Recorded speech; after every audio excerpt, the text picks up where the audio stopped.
Definitely why I do not cowboy camp in the desert. Man, something's really wrong. If you need to stop, you don't have to go all the way to the top. I was literally walking with my hand on the wall to be away from that edge. One of the most painful experiences I've had. Are you guys special forces or something? This could really not be good. We don't want anyone to get injured. Hey, if you need to duck out, it's okay to just hike back to Phantom Ranch. Sometimes your body just dictates what is possible and not possible.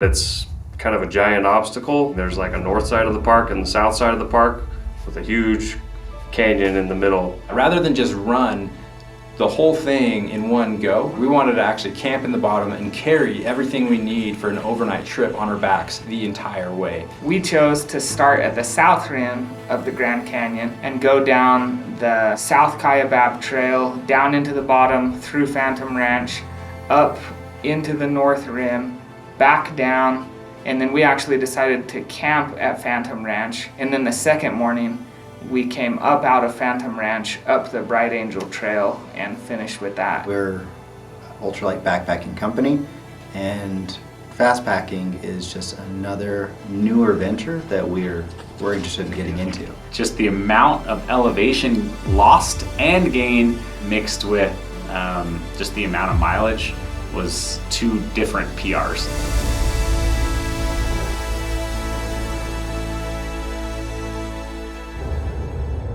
We took off on Mother's Day. My wife was not very happy about that. We've got 3 kids, but she understood it. We were all looking forward to it. We all met up at the office. On the way down, we ran into a massive sandstorm. Well, there's a Grand Canyon. We had to like significantly slow down just to be able to continue to drive. Pretty scary situation, but really had me more concerned about what the visibility was going to be like the next day. The plan was to spend the night somewhere near the south rim and be able to get up super early before sunrise and be able to start the trail in the dark and the cool of the day. Yeah, got into camp a little bit later than I think we wanted. Just kind of found a place where we could throw our stuff out on this road that we knew we could camp on. There's camps everywhere, and we just kind of squoze in and threw our stuff out and slept the night. We were trying to set up in the dark, in the wind. And I remember Joe's tent actually started to fly off in the middle of the night. And I had to go run out and try to catch that with my headlamp. And luckily we caught that. Not a whole lot of sleeping, I think, or at least not as much as we would have liked. What time is it right now? It was 4:27 a.m. What are we doing? We are about to load up in the car and head to the Grand Canyon. I fell asleep like immediately and slept way good till my alarm went off. We knew we had a long day that first day. We were going from the south rim to the north rim and then back down to the middle, so the bulk of this trip was going to happen that first day. Took a little bit longer than we wanted. We had to go find a parking spot and then wait for a shuttle in the cold. Like, it was surprisingly cold that morning. I don't remember what Brigham was doing. He was probably lacing up his shoes for 5 minutes or something that he's well known for doing, but yeah, we missed the shuttle. Yeah, I caused us to miss a bus that took us from the parking lot to the trailhead by like 30 seconds. I think I had like left something in the car, went back, and then in that time the bus came and I messed things up for everybody. So that cost us what felt like at least 30 minutes, but might have been only like 20. But I think everyone was a little grouchy that he was spending his sweet time somewhere. He's got all that beautiful concrete out there. Bus floors. That concrete's cold. We were all excited and we knew we had between 35 and 40 miles to do that day. Honestly, the mileage didn't scare me too much. This was my first time at the Grand Canyon, so for me personally, just seeing the sights, even before we got into the canyon, was really cool. Mileage-wise, I was hoping I was in good enough shape. I knew I was going to find out really quick. We're about to catch the first view of the Grand Canyon.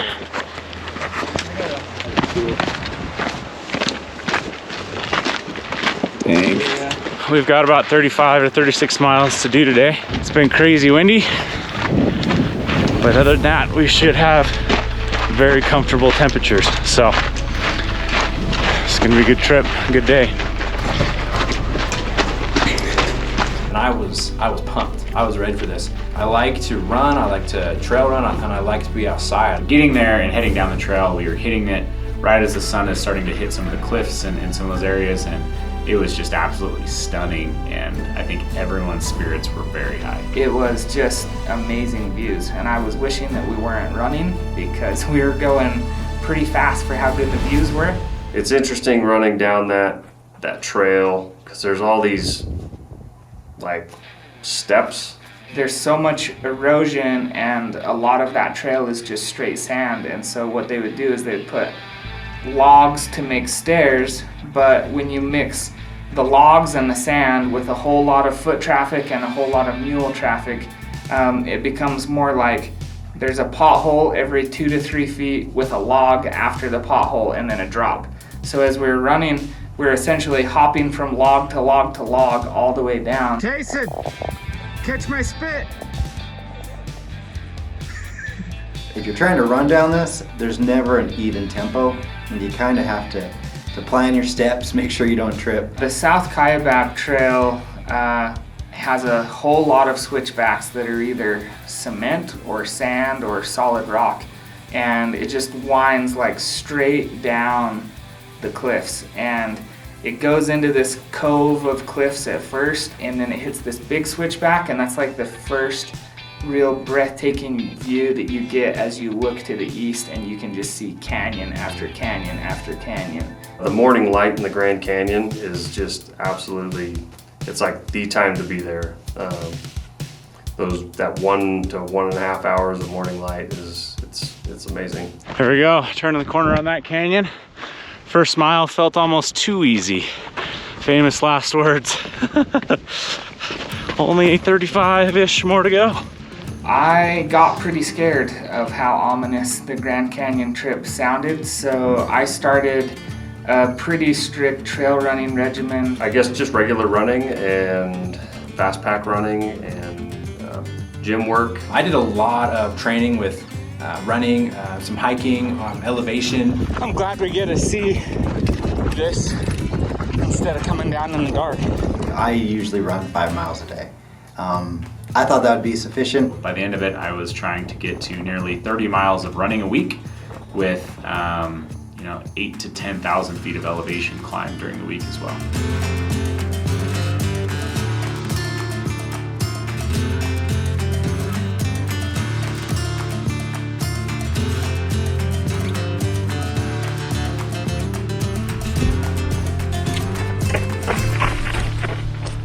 I think it was mile 6 or 7. I passed a couple. We were jogging, and I slowed down basically to a walk to get past them, and they were pleasant and looked like they were smiling and looking up at me as I passed them, and I passed them and didn't think anything of it. As I see people in front of me in our group kind of passing this couple, I could hear like words being exchanged, and I really just assumed it was kind of like more morning salutation type stuff. But then as we got closer, we realized that they were kind of raising their voices, that they weren't happy to see us. They were just angry. So I came to a stop to like register what he was trying to communicate to me or say to me or something. And the guy grabs me and says, "Hey, hey, hey! He grabbed Darren. You got to move out of the way. You can't just be taking up the whole path." So pretty kind, very kind guy, expecting maximum kindness out of us. Yeah, I think Brigham was honestly the most furious. Like, he was almost like, dude, you do not lay hands on anyone for any reason.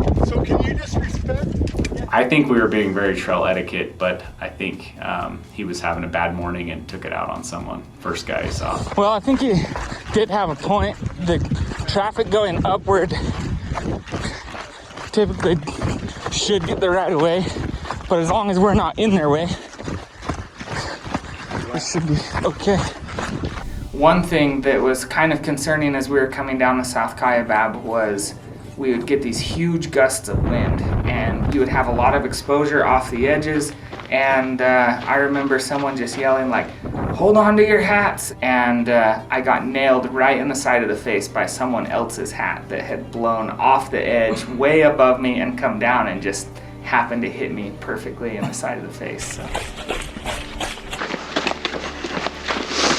So I think we got pretty dang lucky on our weather window.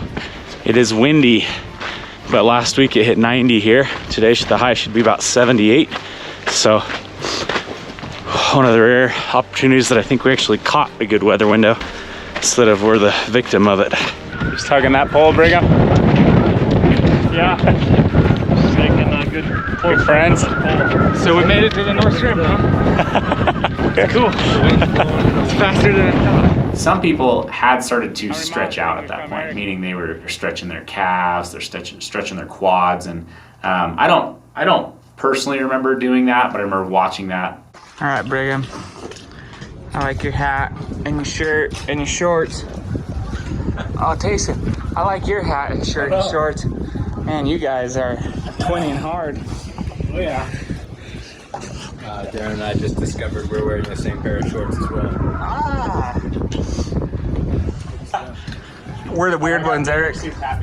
But it definitely wasn't much longer, maybe where we're like 75% down the trail, where I started to say, you know, I'm starting to feel some tightness or maybe a little bit of that. And right before we got to the bottom, I'm just kind of jogging along, talking, and I just caught my toe on a rock and had to catch myself. And luckily, I had my trekking poles ready. Between my trekking poles and my one leg that I was able to get back in front of me, I barely kept myself from hitting the ground there, and it really showed me how weak my legs were at that point. Did you meet your stair goal yet? By the time we got to the bottom, our calves and quads were more tired than they should have been for only being 7 miles. It was 7 miles and like 5,000 feet of descent, but it was a little concerning for us to be feeling it that much in our legs that early in the trip.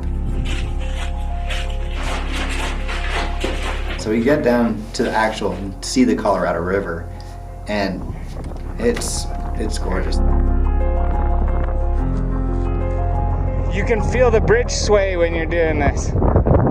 Can you feel it? Yeah, a little bit. Going into the Grand Canyon, I think you should always expect to run into some mule trains. We were kind of worried about getting stuck because we had a lot of miles to cover. But we were lucky on the way down. There was no issues with that. We didn't see a mule train until we got close to the bottom. That mule train was actually stopped. They were right by the river, and we just went right past them. They had some amazing looking animals, and those guys looked like they were having a great time. So I think some of us were wishing we could have hopped on. What time you guys started out? We left camp at 4, but we didn't start on the trail till about 6. The bottom of the Grand Canyon is an awesome place to hang out. Phantom Ranch is this amazing little oasis down there in the bottom of this black, deep canyon. Big trees, water running through it. We actually saw our campground. We're like, oh, it'll be nice to get back here later tonight. Gotta see these salt lines. I got a good Already. cake of salt. Tayson's putting deodorant on his face. Right. That's face sunscreen, not leg sunscreen. It's not for your legs. Correct. This is leg, Learned this from my daughter, leg sunscreen. who any kind of deodorant, lip stuff, face stick, she just sits for hours and will just rub it on her face. Just loves the feeling of it. You Or know? chapstick. Yeah, it started with chapstick and then it became whatever she could get her hands on. In Phantom Ranch, there's a little store down there, and I think we'd seen in some other videos and people talking about, you know, stopping there for lemonade when they get back down, and that was something that I was like, yeah, we should do that, guys. We should definitely do that. Leaving Phantom Ranch, 14 miles up to the North Rim. We'll be back right here for some lemonade later. Little did I know that we were not about to get back in time to get lemonade at that shop. I'm pretty excited for my home-cooked meal tonight that I dehydrated myself with our Harvest Right freeze dryer. But Darren, he's pretty excited about his meal too. What are you cooking, Darren? Got my frozen steak You've got frozen steak. and instant potatoes. So I'll have steak and potatoes. Where's your frozen steak?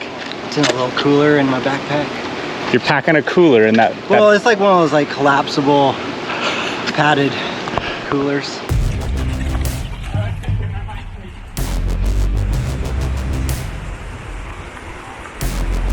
From Phantom Ranch, we knew we had about 29 more miles to go. Luckily, there's a long stretch in the middle of this trail where it's just a gradual uphill from Phantom Ranch to this camp called Manzanita. And that trail was actually really nice because it's gradual, like there weren't all those odd steps. The interesting thing was though, when we left Phantom Ranch, like right when I stood up and started walking, the first time my left leg bent, like to just take a step, I felt like a sharp pain in the outside of my left knee. But I kind of realized that it only would do that if I was like stepping down something. So when I was just flat or uphill, it didn't bother me at all. And so I was just able to just start running.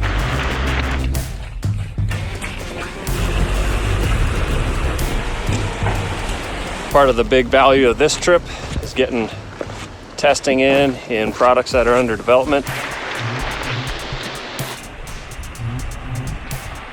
How much water do you have? Just a liter filter?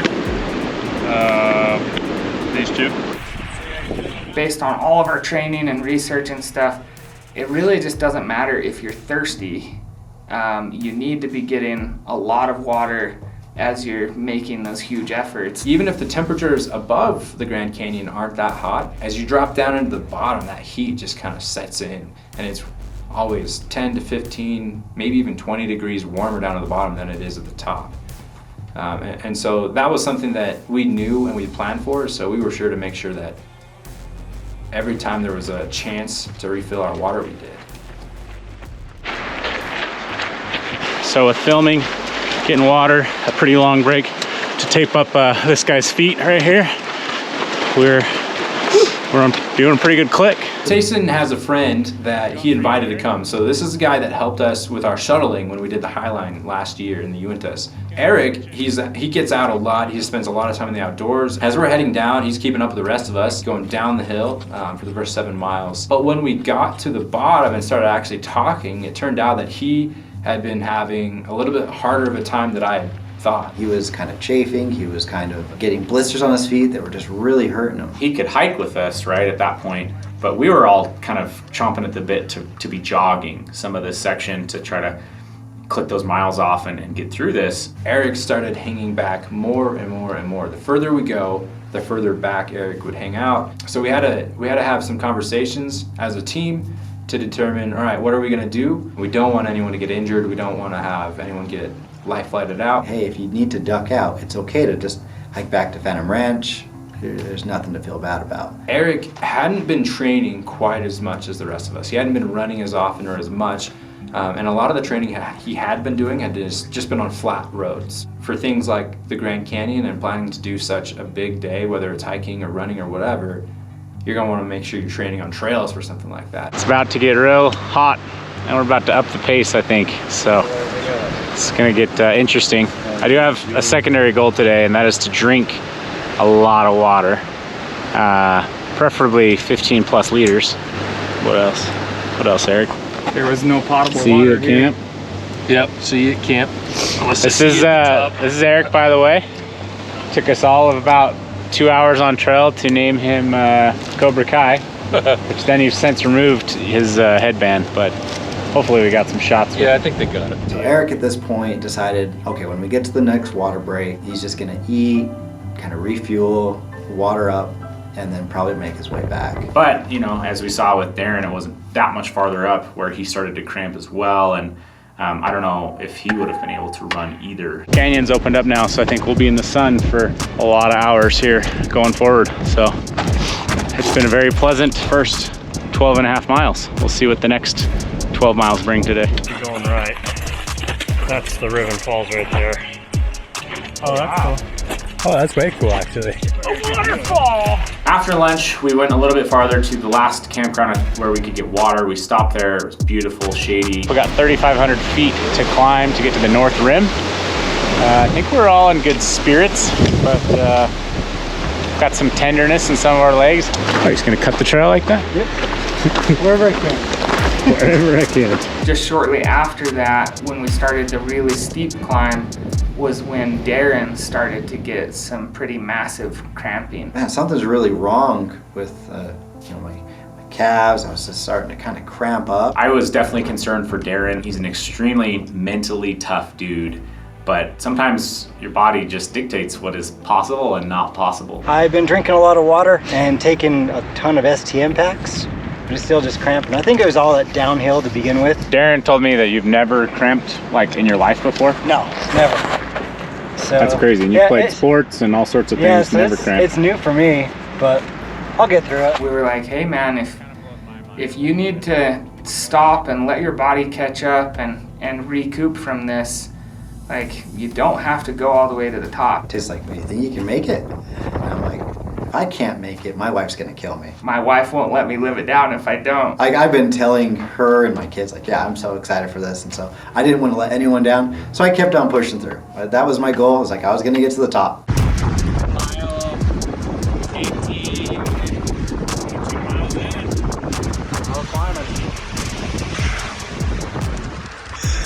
Now you're not on the valley floor. The trail starts cutting up the side of the canyon wall. We're going along, and then we see a little waterfall, and then see a house at the top of the waterfall.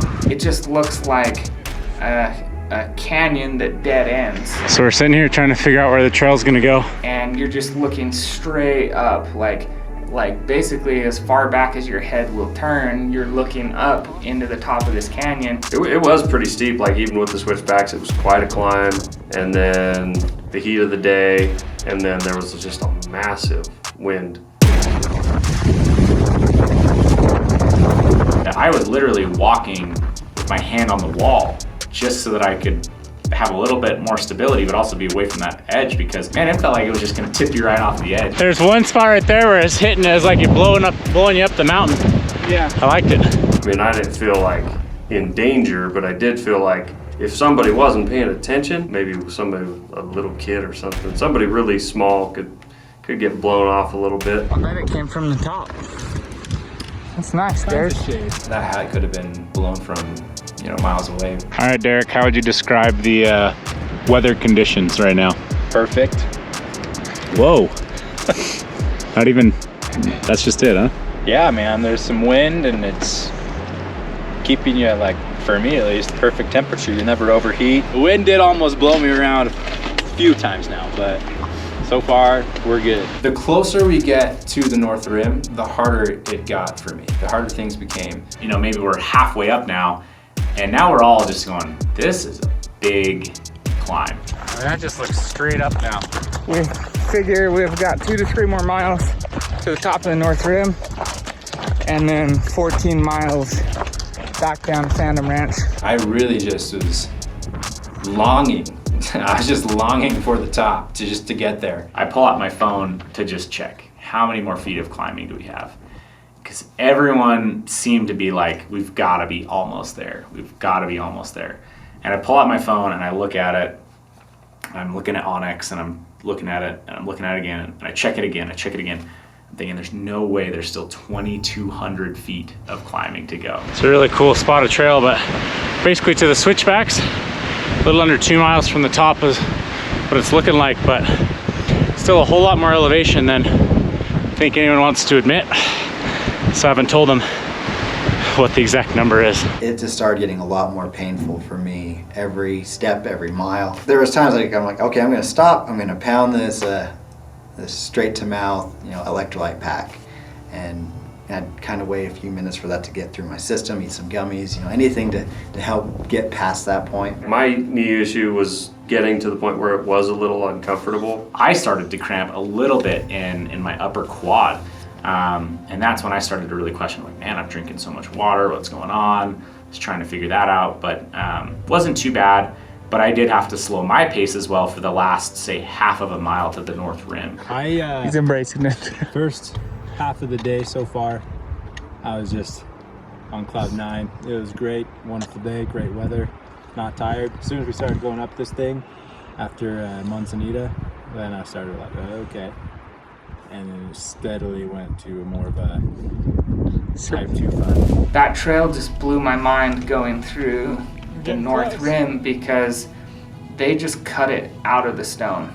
Like there was no perceivable route down that, but those men who helped develop the Grand Canyon for people to get in there, did some amazing work, and I just can't even imagine how they were able to cut that trail into the rock the way that they did.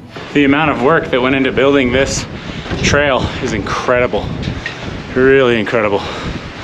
Oh, looks like we got a little break campground with another toilet.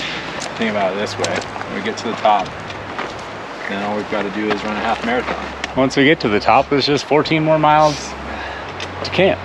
So, easy peasy. As we got to the North Rim, it was a little bit anticlimactic. I think you just envision coming off the South Rim that the North Rim will be this big, expansive view of the Grand Canyon. What are you seeing, Tyler?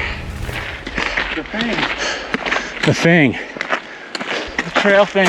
Quite the opposite. You get to the North Rim, you get to a parking lot that's surrounded by trees in every direction, and it was nothing but a sign and a drinking fountain, really. 23 miles on the nose. And the thing. Oh crap! The trailhead.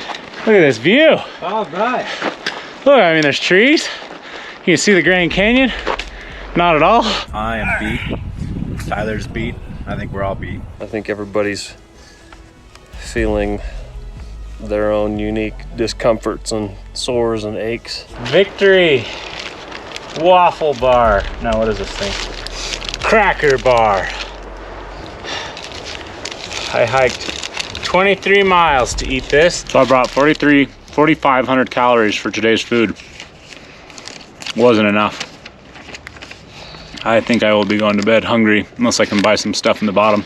I don't think we're gonna make it back on time to buy stuff in the bottom. It was definitely later than we'd kind of planned. It was evening time, maybe 5 or 6 or so, something like that. No, I think the chafing may have just begun. Whoa, whoa. That's the one, Darren. Wow. Kind of just like, you know, acknowledged the time where we're at on the timeline, came to terms with, you know, like, yeah, we're gonna be getting into camp at night. Woo! I've got a serious running flask clog coming. I really felt like I would have been totally satisfied with my day just camping at the top and just having done rim to rim. Yeah, it just took a little while up there, relaxed, got our feet up, did some stretching as much as we could. Yeah, I think that's when we stepped our way down. All right, North Rim. Been real, it's been fun. Not sure if it's been real fun yet. I said to the guys, like, hey, I don't want to hold you guys up. I was cramping on the way up here, so I'm going to take off right now. And you guys will probably pass me, but I'm just going to start working my way down. And no one caught up to me. But you are cold, and you are pretty, but not from the parking lot. It's time to, oh my gosh. I started to leave the North Rim, and I'm walking and I'm talking to the camera, and I go to take a step off of something, and just instantly my knee just locks up. This could really not be good. What is going on? And every step down was painful. When I got to the top, like any walking was quite painful. Getting down to camp was long and slow. We've been kind of talking amongst ourselves to compare this to a rim to rim to rim in a day type hike, you know, by adding this extra weight. Oh my gosh, my knee is locking up. Oh, dude, we've been talking about what it would be like to do rim to rim to rim in a day versus what we're about to do. You know, if you're doing rim to rim to rim, you don't have to carry any of your camping supplies and extra gear and stuff. So it'd be interesting to do a comparison, but definitely have a lot of respect for the guys that do rim to rim to rim in a day. We got maybe 3/4 of a mile down, and we met this funny guy who was just like, man, I don't know what you guys are doing, but are you guys special forces or something? And we were like, nope, we just work for a backpacking company. And he's like, you guys look so cool in all your matching stuff and all of that. And we're like, oh, thanks. I think most people think we look pretty dorky in all of our matching gear. And eventually I get to the point where, you know what, I'm ready to go. I'm gonna get this done and do this thing. So I headed off down the trail after Darren. So we got down to the Manzanita camp spot. Tayson was starting to feel a little bit better, but Brigham was still hurting like a lot. And then Tayson just remembered like, oh shoot. I just realized that Eric, who we'd turned around hours and hours previously, I was splitting a 2-man tent with him. So I was carrying a 2-man 40th tent in my backpack this entire time, and I realized, man, it's gonna be dark and he's not even gonna have a place to sleep. And so I started to feel some pressure to move a little faster. The sun is setting. So eventually I do catch up to Darren, and we get all the way down to the bottom of the steep section, and then we still have to go across all those miles of the relatively flat part. Probably 3 or maybe 4 miles from where I'd left Tyler and Brigham when they first got to Manzanita. Like right in front of me, bam, was Derek and Darren just walking down the trail. But I said, you know, yeah, I need to run back to camp and get this tent to Eric so he has a place to sleep. And basically just said, you know, I'll see you later. And Derek said, you know, I'm going to stay with Darren. And as I started to run, I thought, Derek's going to come with me. He can't watch me run off and finish stronger than he can on this hike right now. And sure enough, I was probably 100 yards up the trail when I looked back and saw him breaking apart from Darren. Darren says, it's all right, man, you go ahead and run with him. And I'm like, okay, sweet. So I decided to keep running, and I take off with Tayson, and him and I both run the rest of the 4 or so miles back to camp. It's just scorpion. Give you an idea of the size. Laying here waiting for some helpless hiker, I guess. We are, oh, another one. Oh yeah, they're everywhere. Now we're getting into them. Yeah, this is definitely why I do not cowboy camp in the desert. 2 scorpions within 10 feet. Made it into camp, you know, expecting this big, grand, welcoming party. I'm just passing this campsite, and Derek says, wait, isn't that our tent right there? And so I turn around, and sure enough, there's our Dominion tent.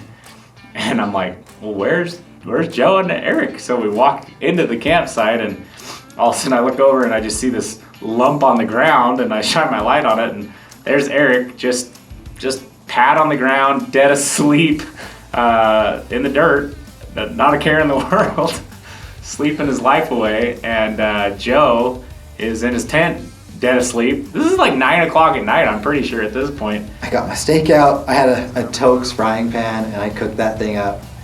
And everyone's looking at me like, are you sure that's safe? I was like, I'm gonna risk it, because I packed this sucker all these miles, and this is one of my motivators. And you can bet that was one of the best things I've ever had in my life. And didn't get sick, risk well worth it. Brigham was in a ton of pain. He was having to alter how he would get down each step. I just stopped paying attention to distance. For me, it was actually probably not the most painful, but one of the most painful experiences I've had just with the knee. Legitimately wondering if something's wrong, if they've had to stop, if Brigham wasn't able to move.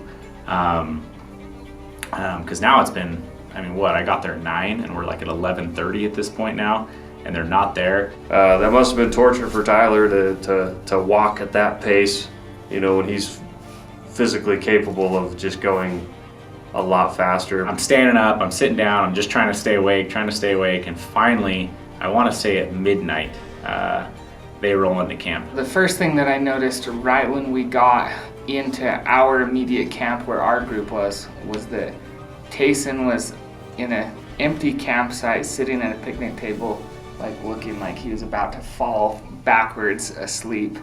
And we're like, hey man, and he's like, I waited up for you guys. And we're like, cool, thanks. And he asked, did you get my messages?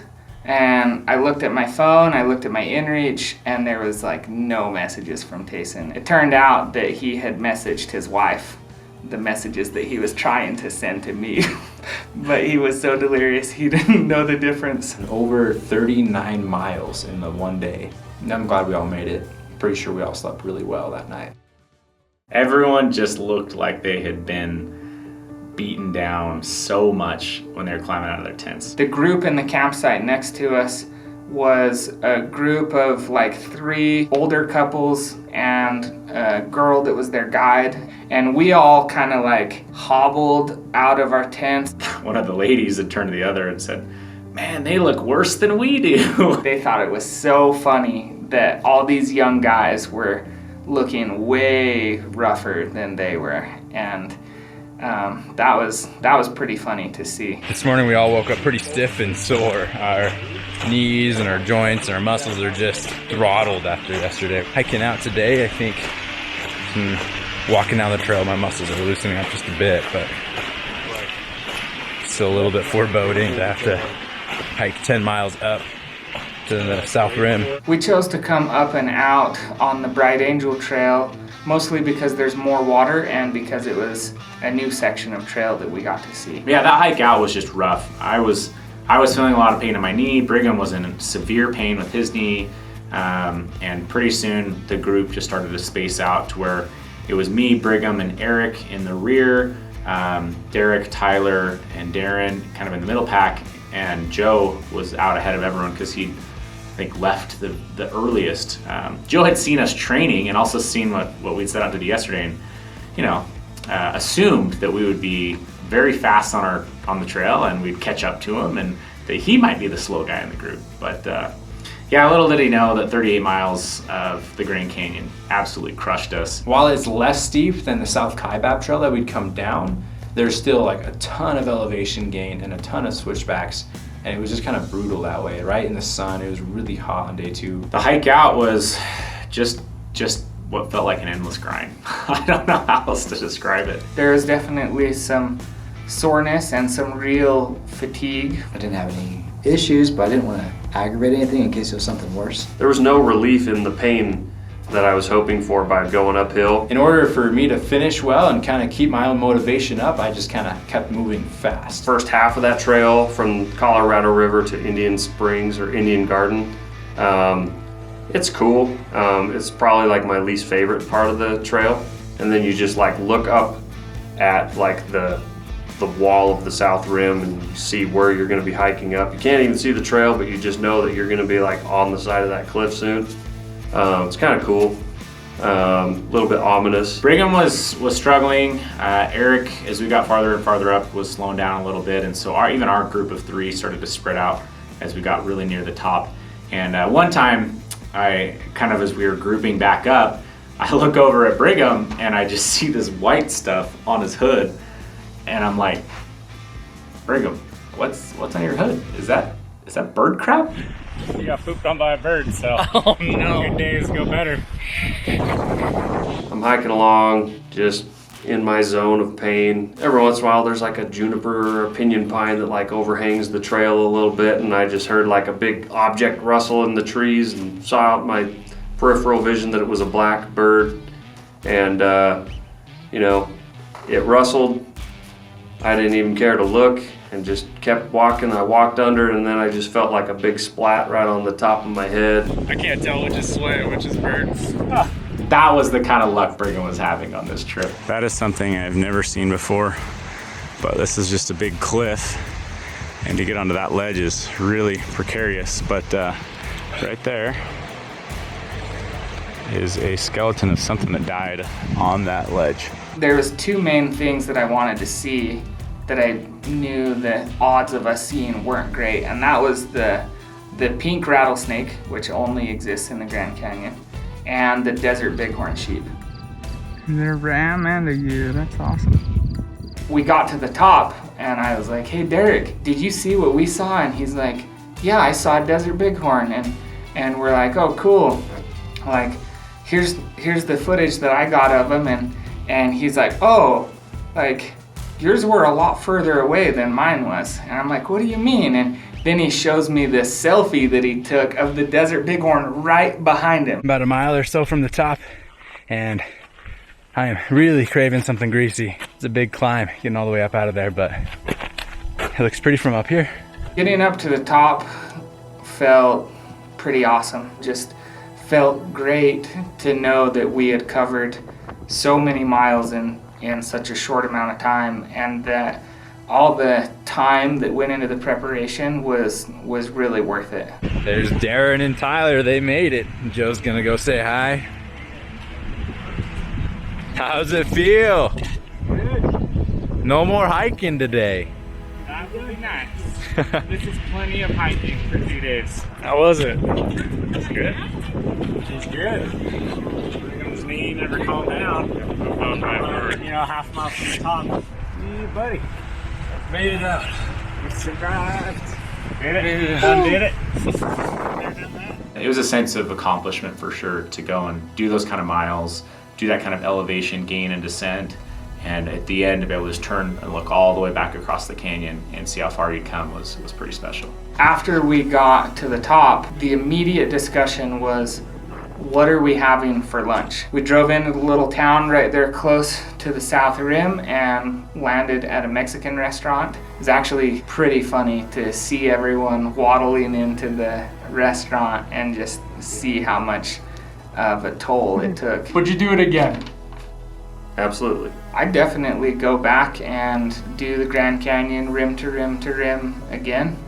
I would like to probably try it like straight through without camping at some point, especially now that I've done it once. I have some experience and a benchmark, so I'd just like to see if I could do it better. I know that if I were to go back, which I definitely would like to, I probably wouldn't run it.